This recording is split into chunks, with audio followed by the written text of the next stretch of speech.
Today I'm going to do a step-by-step painting demo of this piece here. It's cast out of a white resin, so basically it's a hard piece of plastic. I didn't need to primer or treat the surface with anything. The piece pops out of the silicone mold ready to paint.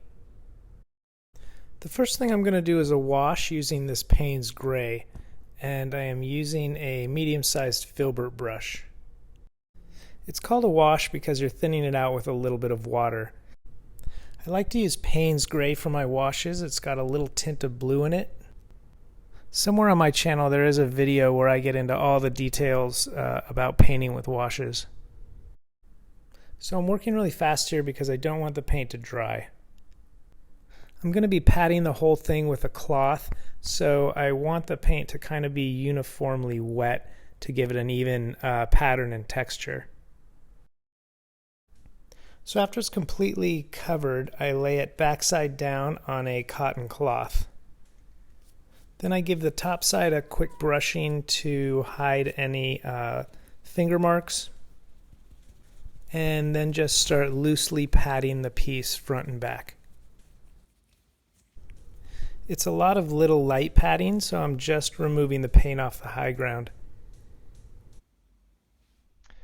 So what I'm really trying to do here with the wash is highlight all of these little shadows in all of the recessed areas. Under the hands and the armpits, right around the neck, obviously the eyes, the nose, the mouth, this little ring here, as well as a lot of the little shadows in between the fingers, on the palm of the hand. And this just makes a really nice base layer, so when you dry brush on top, it really just kind of accentuates the detail. And I can already see there's a few spots I'm going to have to go back in and kind of touch up, little spots that I missed with the wash. A lot of the times you might get this in a lot of the really kind of like deep little crevices here. That's why when you are dry brushing, it's really good to kind of like jam the brush up into all those little details. And it's easy to do with a wash because you add some water, so it's really easy to get the water to kind of run into those crevices. So this figure has 3 layers of paint on the face. The first layer is just with a titanium white. So the first layer is just a really light dry brushing across the top of the face. This will pick up a little bit of texture. I'm just putting a very little amount of paint on the brush, and I'm actually kind of wiping it and removing as much of the paint from the brush as I can. Dry brushing basically means you have very little paint on the brush is dry, and you're just sweeping it across the top of the sculpture, so it's really just kind of highlighting the raised areas. And that way you'll get to keep all the shadows from your washes, your base layers. And it also highlights whatever texture you have on the piece. So I do this white face coat first because I'm doing these big sweeping brush movements, and I know I'm going to get paint on the rest of the piece. So now when I come back with the body paint, I'll be able to cover up all that white. So the first layer of color is this crimson. You can see that it's a little bit transparent. The fluid, the golden fluid acrylics, are just a little bit thinner than the standard acrylics. And because it's transparent, I'll still be able to see all the shadows from the Payne's Gray wash. So I'm covering everything but the face with this crimson and rotating between a small and a superfine brush to get all the detail. Painting with the fluids can be a little bit tricky. You have to really spread the paint out if you want to get an even texture. It's always good to give this layer a little extra time to dry, and that's especially true for the wash. I've noticed that if I start to put the top layers on too quick, sometimes those top layers will pull the paint off of the bottom wash layers, and I think that's just because they're not completely dry or a little too wet.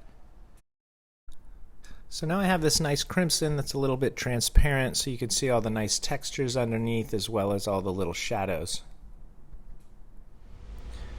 The second coat on the face is a wash of white with a little bit of pink. So adding a little bit of water makes it a little bit transparent so you can see that first dry brushed layer underneath, which creates a nice little texture. This coat I also try to do really fast. As soon as it starts to dry, you can run into some problems with how even and consistent the coat is.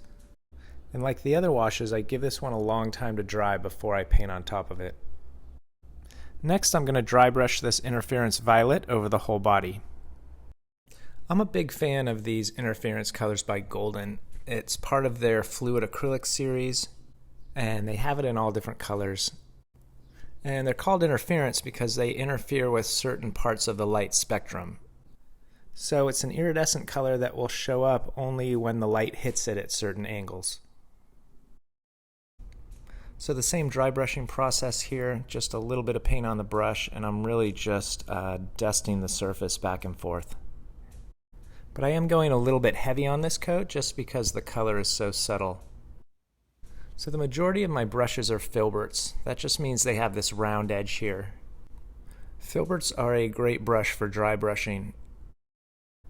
The rounded corners do a great job blending everything together. A lot of the times with the square brushes you could get some very noticeable lines and streaks because of the corner of the brush. You can also get streaks or heavy lines if there's too much paint on the sides of the brush or to the back of the brush. So this thing I'm doing where I always dust over my glove before I paint the figure, that's just to remove any paint that might be in weird spots like the sides of the brush. And this just helps if you want a very even blended coat. The majority of my pieces will usually have some bit of iridescent or interference dry brushed on the very top layer. Sometimes it might be super subtle in very specific spots, but I feel like this just gives it a little added highlight that makes it a little bit more interesting. So after the body's done with a larger brush, I'll come in with a fine brush and just highlight some of the edges that the big brush wasn't able to hit. Specifically the ring right around the face here, and then I'll hit the edge of the cuffs here on the sleeves. The next color I'm going to dry brush is this Iridescent Gold. This is basically the same process as the Crimson, only I am just going to highlight specific areas like the tops of the hands here and the ridges on the V. A lot of people ask what the V on the dress stands for. It's actually supposed to be the Roman numeral 5, which is why the series is called the High Fives. I like to use the iridescence to highlight a lot of the little edges and kind of mimic a little rim light. So I'll hit the edge of the bottom of the dress, and then I'll hit the edge of the sleeves. And then with a fine brush, I'll hit that edge around the face, and then I'll also go in and hit the edge of the cuffs on the sleeves. And then just a super light dusting over the whole body. So the final wash on the face will be just titanium white. It's the same as the last wash that I did with the white and the pink, but it does not have the pink. And basically it takes the sculpture's face from this stage to this stage. So it just makes the whole thing a little bit more opaque, but the whole idea of doing the dry brushing and then the two washes is that if you look, it's not completely opaque, it's a little bit transparent, and it picks up a little bit of a texture. And it does have a little bit of color variation because of the white and the pink. What I really like about these subtle effects is that it gives it a kind of translucent skin effect. So the final color here on the collar and the gloves, this is kind of a light baby blue with just a hint of magenta. I'm doing the ultramarine blue. The magenta, that's a fluid, mixing a lot of white in. The magenta just helps to put it in a color palette that's a little bit similar to the other colors, the other purples. So I will start mixing the blue and the white, And then when I get the tint of blue that I like, I will just add the teeniest amount of magenta.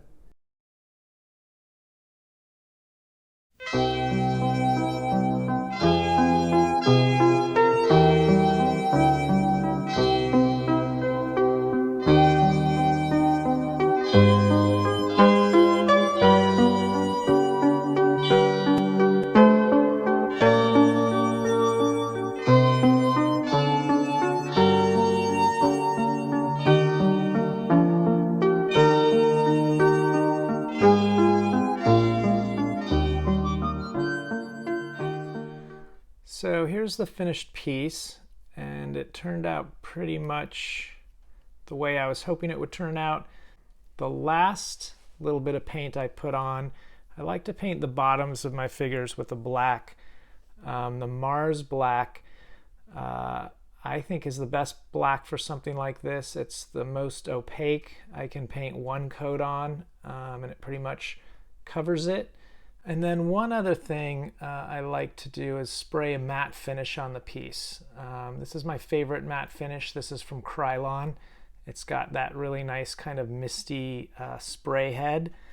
A piece like this, I will spray only the bottom here. Generally I will spray the entire piece if I can, but with all the iridescence and the interference colors, the varnish will kind of cover that up and kind of dull that sheen. But I can do the bottom, and generally the bottom is the part that's going to get chipped and scuffed up the most. But that's really why I try to use a varnish to keep the paint from chipping. So if you like this video, I would definitely appreciate it if you liked it or shared it or even left a comment. All of that stuff really helps the YouTube algorithm make sure that it gets everything out to a wider audience. So thank you for watching, and don't